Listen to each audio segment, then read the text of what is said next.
भगवद्गीता जरी स्वतंत्रपणे प्रकाशित व वाचली जात असली तरी मूलतः ती संस्कृत महाकाव्य महाभारत यात सापडते.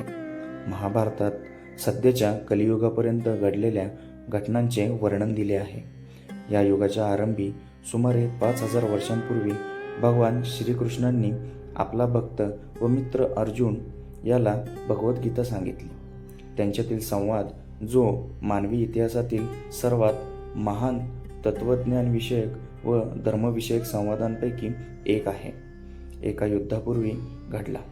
हे यादवी महायुद्ध धृतराष्ट्राचे 100 पुत्र व त्यांचे चुलत बंधू पांडव यांच्यात घडले. धृतराष्ट्र व पांडू हे 2 भाऊ होते व त्यांचा कुरुवंशात जन्म झाला होता. ते भरत राजाचे वंशज होते आणि राजा भरत यांच्यामुळेच महाभारत हे नाव पडले.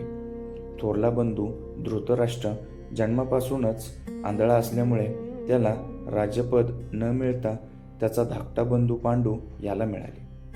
पांडूचा तरुणपणीच मृत्यू झाल्यामुळे युधिष्ठिर, भीम, अर्जुन, नकुल आणि सहदेव या त्याच्या 5 पुत्रांचे पालनपोषण काही काळाकरिता राजा झालेल्या धृतराष्ट्राने केले. अशा प्रकारे धृतराष्ट्र व पांडू या दोघांचे पुत्र एकाच राजघराण्यात वाढले. दोघांनाही द्रोणाचार्यांनी क्षत्रिय विद्येत निष्णात केले व पितामह भीष्मदेवांनी मार्गदर्शन केले.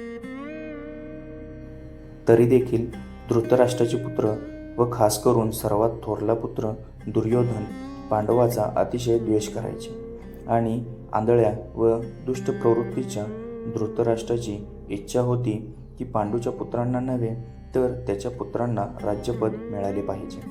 याप्रमाणे धृतराष्ट्राच्या संमतीने दुर्योधनाने पांडूच्या तरुण पुत्रांची हत्या करण्याचा कट रचला. पांडव त्यांचे काका विदुर व मामे भाऊ श्रीकृष्ण यांच्या काळजीपूर्वक संरक्षणाखाली असल्यामुळेच आपले प्राण वाचवू शकले. श्रीकृष्ण म्हणजे कोणी सर्वसाधारण मनुष्य नसून ते तर स्वयं भगवान आहेत. त्यांनी पृथ्वीवर अवतार धारण केला होता व तत्कालीन राजकुळात जन्म घेऊन ते एका राजपुत्राप्रमाणे वावरत होते.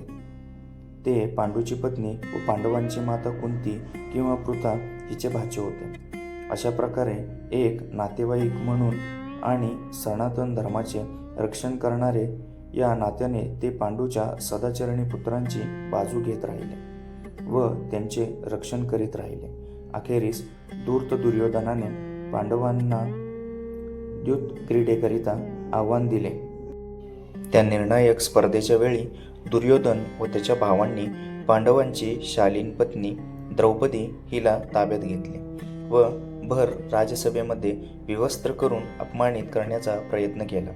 श्रीकृष्णांच्या दिव्य हस्तक्षेपामुळे तिची लाज राखली गेली, परंतु त्या द्यूत क्रीडेत फसवणूक झाल्यामुळे पांडव त्यांचे राज्य गमावून बसले व त्यांना 13 वर्षे वनवास भोगावा लागला.